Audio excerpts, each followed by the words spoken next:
Gracias, estimado y querido Emilio, compañeras y compañeros. Para Ivonne Ortega y para mí, este no es un encuentro de política.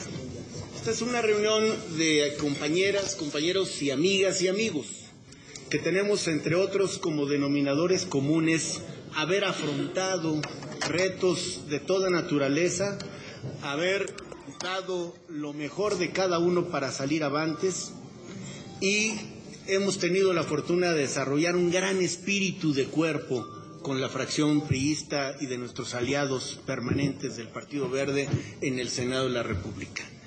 En consecuencia, cuando hay una historia de vida, una historia colectiva, hay también momentos agridulces, balances en donde todo suma, pero que nos dejan como saldo un buen sabor de boca, porque a todos los retos que les hemos hecho frente, lo hemos hecho más allá del quehacer político, como una tarea que nos obliga a demostrar que la escuela política en la que fuimos formados, en la que seguimos formándonos, es no solo la de las buenas maneras, la del respeto por el otro, la capacidad para escuchar, para construir planteamientos en común y al final ponerle todo el empeño, todo el corazón y toda la cabeza para que nuestros proyectos puedan salir adelante. Hemos desarrollado, Ivonne y yo, durante todos estos años, relaciones personales. Ahora que teníamos la oportunidad de saludar a cada una y cada uno de ustedes de mano, pues uno lo que va haciendo es ratificando antiguas relaciones por distintos motivos, pero al final el denominador común es la fraternidad, una posición que nos hermana en la tarea más noble a la que puede dedicarse un ser humano, que es la de servir a la comunidad a través de la representación popular. Por eso les estamos muy agradecidos. Además, la inmensa mayoría nos ha hecho el favor de aceptar tareas de orden partidario. Sectores y organizaciones tienen entre senadoras y senadores a un buen número de sus dirigentes, de sus cabezas. Es el caso del sector popular, del sector agrario, del movimiento territorial, del organismo de mujeres, por solo mencionar algunos. ¿Y qué digo? Y del sector agrario.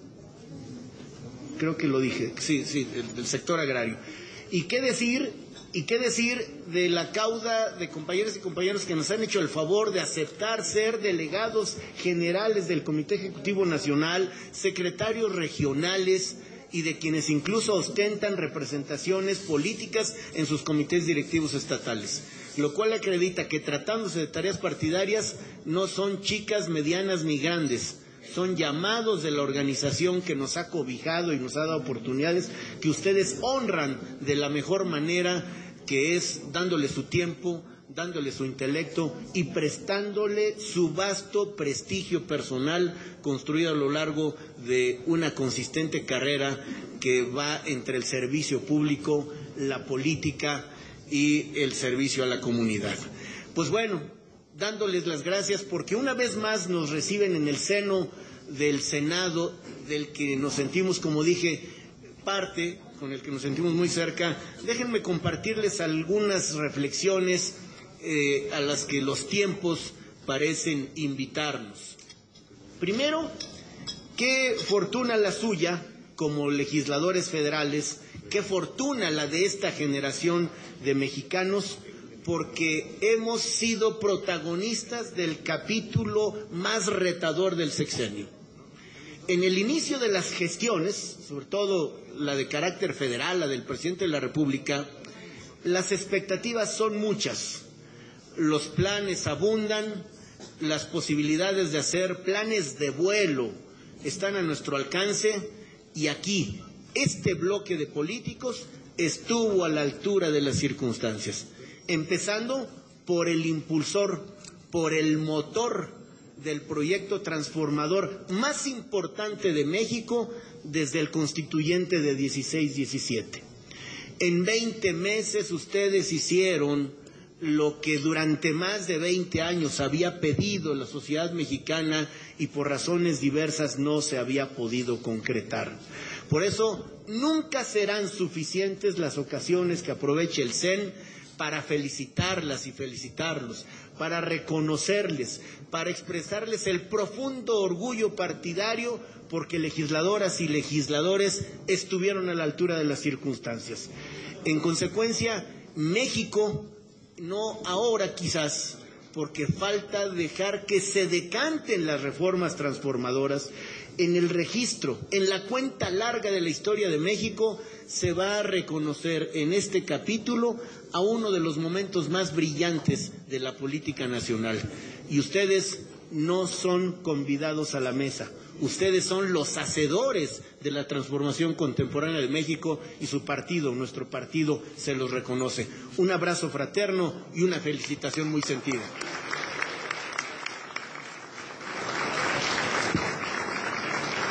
Déjenme anunciarles que el próximo 6 de febrero, a propósito de la conmemoración, un día después, del aniversario de la Constitución, no solo va a integrar el partido, va a instalar una comisión para festejar el centenario de la Constitución. Lo queremos hacer a tiempo para que tengamos un par de años y que con actividades de orden académico, de cultura jurídica, de orden social, podamos exaltar el gran trabajo de los padres fundadores del siglo XX mexicano y del proyecto constitucional del que el PRI reivindica ser el heredero legítimo. Es decir, el proyecto de constitución no es otro sino el que le da consistencia al proyecto de partido fundado en 1929 con el nombre de Partido Nacional Revolucionario. Si esto es así, o congruentes con ello, tenemos que aprovechar la efeméride para exaltar el patriotismo y el acierto de quienes integraron un constituyente que elaboró la llamada primera constitución político-social del mundo. Y les adelanto que ese día vamos a dar a conocer, vamos a difundir la que llamamos, un ejemplar de la que llamamos la Constitución Transformadora. O sea, los 136 artículos de la Constitución con comentarios de cada uno o con explicaciones de cada artículo, tomando las expresiones que ustedes dieron en los debates.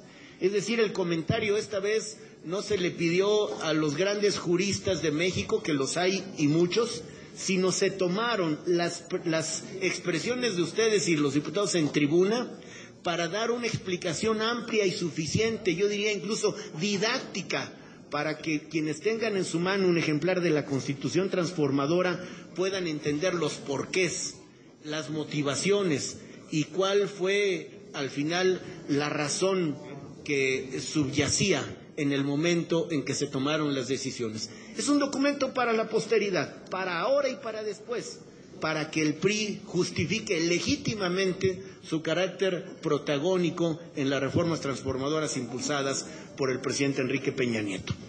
Y esas reformas no surgieron en forma casual. Déjenme decirles lo que desde la óptica del PRI hemos hecho juntos y hacerlo en un par de minutos.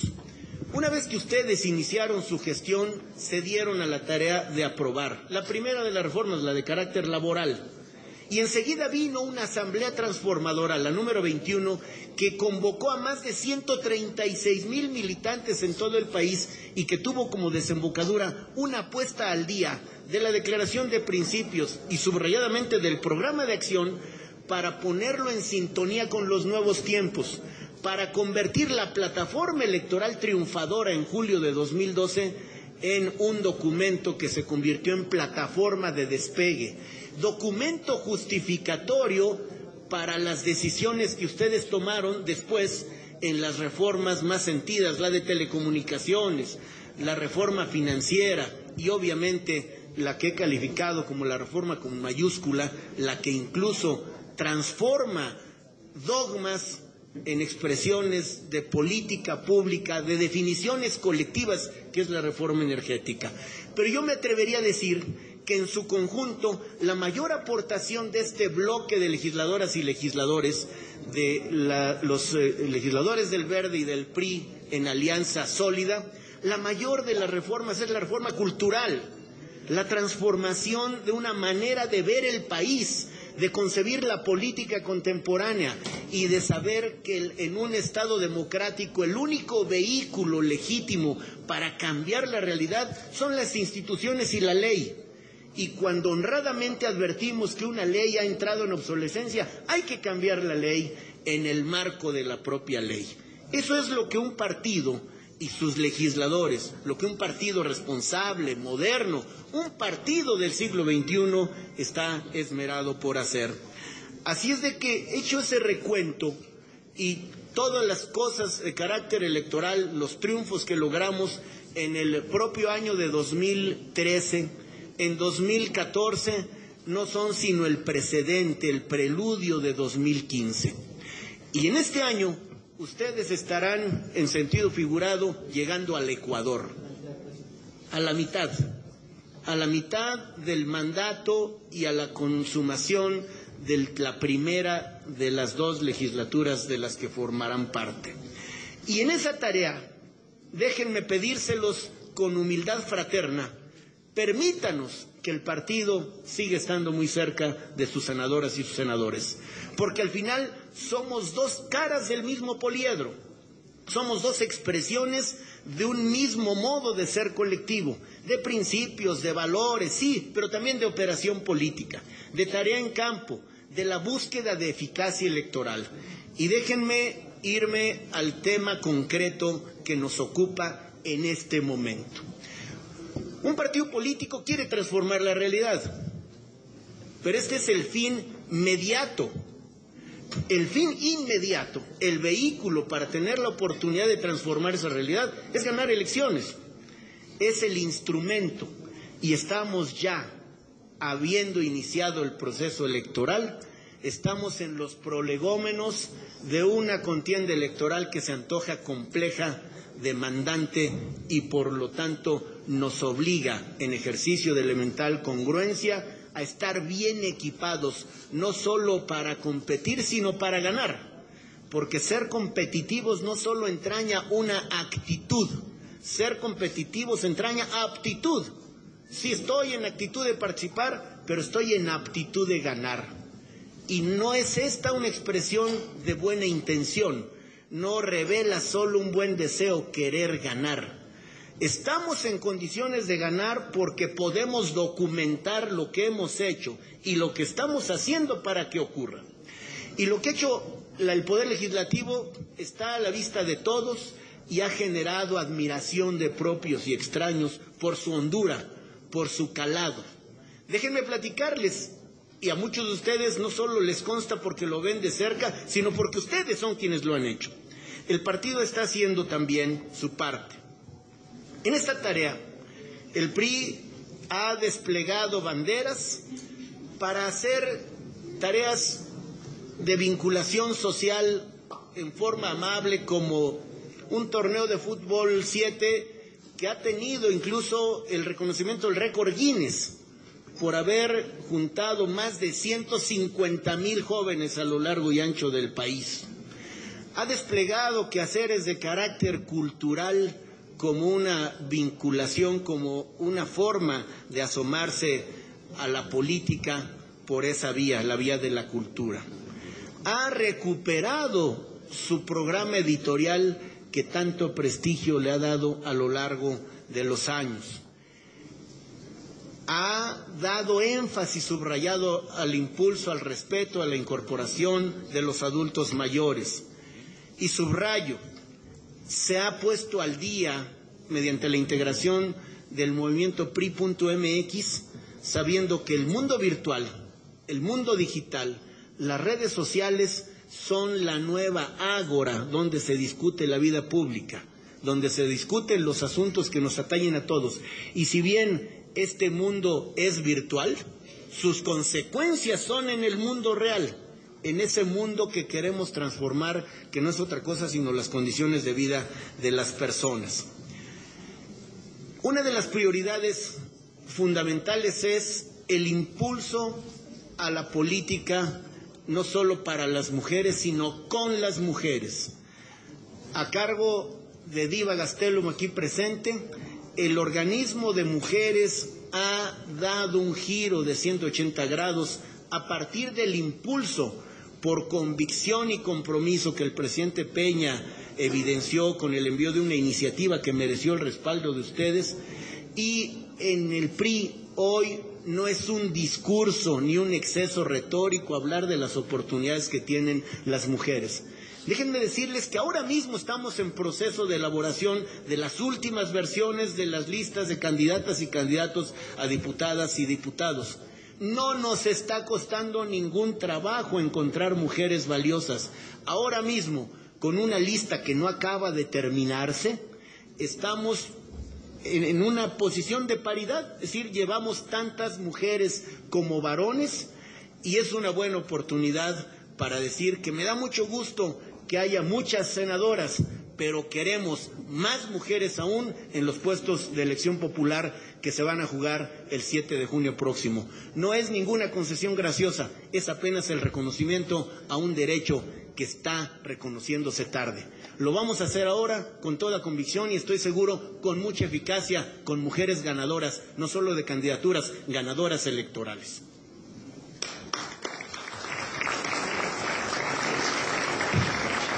Una segunda y última cuestión respecto de lo que he llamado la opción preferencial del PRI son los jóvenes. Es el partido que más jóvenes llevará en las listas de candidatas y candidatos. Es el partido que está formando a sus cuadros para evitar que un asunto tan delicado e importante se le deje a la casualidad. La Escuela de Cuadros ha dado cobijo a más de 700 jóvenes seleccionados entre más de 2,000 candidatos.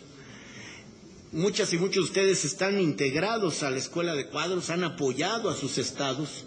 Jóvenes venidos de todas partes a efecto de que la preparación política sea una preparación sólida.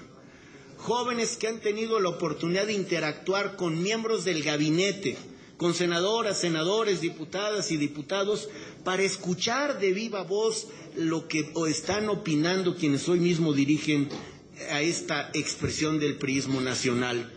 Jóvenes que participan en los círculos de debate, que son la versión moderna de los antiguos concursos de oratoria, que ya no son soliloquios eternos, sino debates de 3 minutos que se tornan interesantísimos y que lo que provocan es una sanísima admiración de qué tan bien preparados están los jóvenes que son el relevo de todos nosotros. La Escuela de Cuadros, el diplomado en marketing político, la maestría que ofrece la Fundación Colosio. Es decir, el PRI está invirtiendo en lo mejor que puede invertir, en el recurso humano, en las personas, en aquellos que están esperando, por cierto, impacientes, su turno en la asunción de cargos de representación popular, de dirigencia partidaria y de integración en la administración pública. Ese es el PRI en grandes trazos, un PRI que hace su parte para no desmerecer respecto de lo que hacen las diputadas, diputados, senadores, y no desmerecer respecto de lo que hace el presidente Enrique Peña Nieto. Y ahora déjenme referirme a él. Hay que hacernos cargo, porque si no lo hacemos así, no es posible seguir adelante, que este país, que la política contemporánea es otra después del fenómeno de Ayotzinapa. No porque el fenómeno como tal ancle al país, sino porque el fenómeno es revelador de lo que sucede allí y en otras partes. Porque puso de manifiesto una situación que no solo es reprobable, que es ilegal, que es indigna, sino que debemos evitar que se repita. Que tenemos que evitarlo con medidas obviamente curativas, pero que fundamentalmente tenemos que evitarlo con medidas preventivas, con las que ya el presidente anunció, con otro tanto que el partido ha puesto sobre la marcha, sobre la mesa, para poder hacernos cargo como partido político y acompañar al presidente en esta tarea compleja y retadora. Resulta fuerte, ha simbrado la conciencia nacional, pero ha arrojado luz y certidumbre lo que el Procurador General de la República ha puesto a la consideración de los mexicanos. Es un desenlace por fatal y por las circunstancias en las que se dio triste y ofensivo, pero trae a la sociedad mexicana certeza, porque no solo se estableció la verdad histórica, como se llamó, es la verdad legal, es la verdad comprobable, es la verdad a la que se llega adminiculando, juntando, sumando, no solo testimonios, sino evidencias de toda naturaleza que hacen sólida la versión que se ha hecho pública. Lo que sigue es que sea una autoridad judicial en un sistema democrático de pleno derecho, una autoridad judicial la que vigile el debido proceso, a efecto de que se logre justicia y no venganza pública, a efecto de que se respeten los derechos de las personas, pero que puedan ser castigados con la severidad directamente proporcional a la ofensa que le profirieron a las familias y a todos los mexicanos, no solo a los guerrerenses. Y hecho lo anterior, hacer que el país siga adelante. El país tiene muchos asuntos pendientes, ese asunto hay que atenderlo pronto y atenderlo bien y seguir caminando, porque en el núcleo de las reformas que ustedes aprobaron está no solo la garantía del ejercicio pleno de los derechos, sino está el reto del crecimiento económico, que no es otra cosa sino que tener como resultados una educación de calidad, tener como resultado, de acuerdo al plan de desarrollo del presidente Peña, un México incluyente, un México próspero, un México con responsabilidad global y, muy importantemente, un México en paz.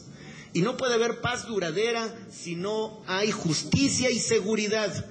Y cuando hablo de justicia no solo me refiero a la justicia judicialista, y lo mismo en la seguridad, la justicia en el sentido más amplio, la justicia social, y la seguridad que es certeza, que seguridad no solo son policías y patrullas, la seguridad que es refrendar un pacto original que hicimos los mexicanos para vivir en un sistema democrático bajo el imperio de la ley. Todos, empezando por las autoridades, y me atrevería a decir, y siguiendo por todos los políticos, ostentemos o no cargo de representación popular. Pues este es el estado de cosas. El reto es enorme, pero vamos a poder con él, como han podido otras generaciones de mexicanos que han enfrentado desafíos de similar naturaleza. A cada tiempo sus retos y la generación de mexicanos que, por encima incluso de intereses partidarios, sabemos que está México todo, México plural, México diverso, México justo, como todos lo hemos soñado. Pues si queremos todo eso, y con ello ya voy a terminar, apercibámonos del tamaño del reto y de la proporción de nuestras posibilidades de cara a los comicios del 7 de junio. Dicho de otro modo, por supuesto podemos, tenemos con qué, tenemos organización, perdonen el exceso de inmodestia, somos no solo el partido más extendido, el de la membresía más grande, somos el partido más organizado, mejor organizado y el partido más comprometido. El partido tiene en sus sectores, sus organizaciones, sus organismos especializados y sus expresiones territoriales al más fiel y mejor capacitado ejército político. Un ejército que sabe trabajar con la cabeza, como dije al principio, pero que se mueve con el corazón, que le imprime a esto emoción, que lo hace con pasión. Pero además de la organización, tiene plataforma, es decir, tiene ideas, tiene planteamiento, tiene una oferta política que no se ha diseñado en el secreto de una oficina o en el cubículo de un investigador. una plataforma política, una oferta que se ha diseñado a partir de lo que la gente quiere, no solo los priistas, porque no aspiramos a representar solo a los priistas.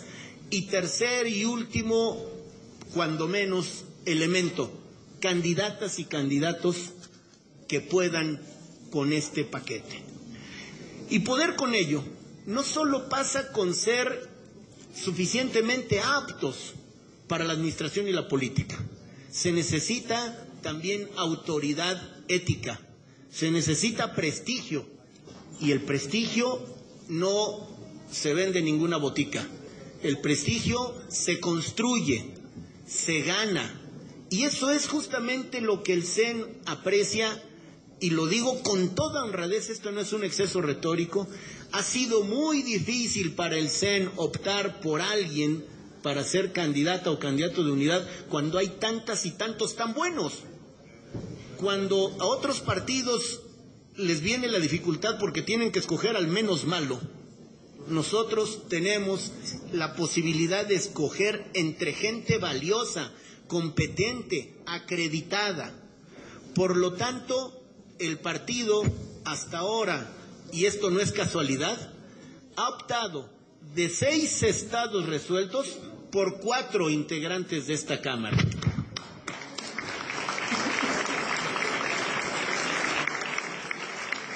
El récord de bateo es impresionante.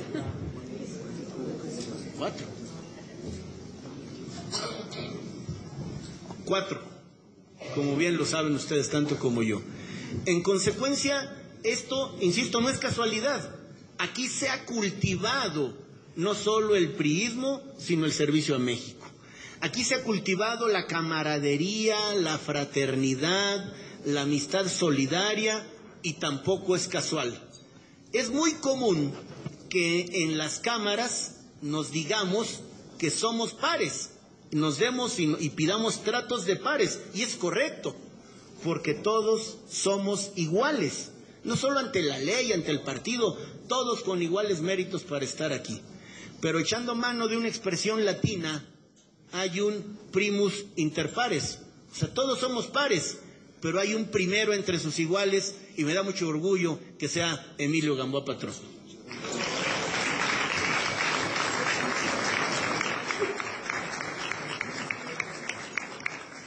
Y bueno, termino reconociendo, agradeciendo el trabajo que hacen por el Senado, por el Poder Legislativo en su conjunto y por México. Ni siquiera estoy hablando del PRI en este momento para que no parezca que hay una consigna partidaria. Yo diría que de modo automático y natural, si trabajamos por México y es evidente la afiliación y la militancia de los presentes, automáticamente habrá una asociación que dice, en términos llanos a la sociedad, que estamos cumpliendo con lo que ofrecimos, que estamos honrando el compromiso de darles un servicio a la altura de las necesidades de un país que sigue enfrentando muchos pendientes. Y la forma de terminar es exaltando un valor que en el PRI cultivamos desde el origen, la unidad. Es una ocasión para la pena ajena leer u oír las acusaciones mutuas de corruptos, de advenedizos, de ambiciosos, y finalmente lo que revelan es una hipocresía genética. Desde que nacieron, quienes nacieron para oponerse a un proyecto social de este país en 1938, y pasados los años, primero, defienden más intereses que causas populares, y buscan más el medro personal o grupal que la posibilidad de transformar a este país. Allá ellos, somos observadores respetuosos y distantes, pero en donde ponemos todos los sentidos es en nosotros, para cultivar, para aprovechar, cultivar y ensanchar la unidad en la que hemos sido formados. en la que nos hemos educado políticamente. Unidad que no unanimidad. Es decir, no es que todos pensemos de la misma manera. No, podemos tener diferencias de matiz, pero no de grado.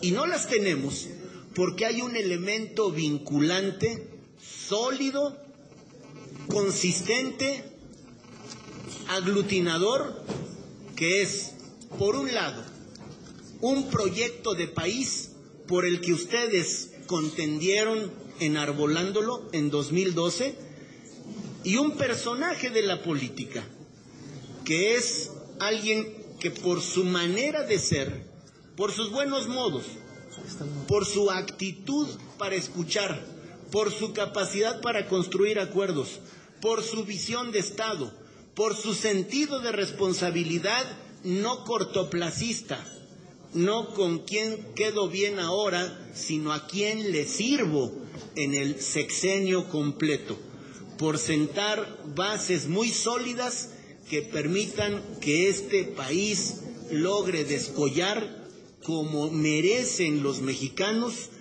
que quieren de la política y de los políticos no explicaciones, que quieren resultados. Pues bien, en aras de la unidad y expresando con honradez política todo el respeto y el respaldo a quien nos aglutina como políticos y como miembros de este partido, seguimos firmes y solidarios con Enrique Peña Nieto y con su gobierno.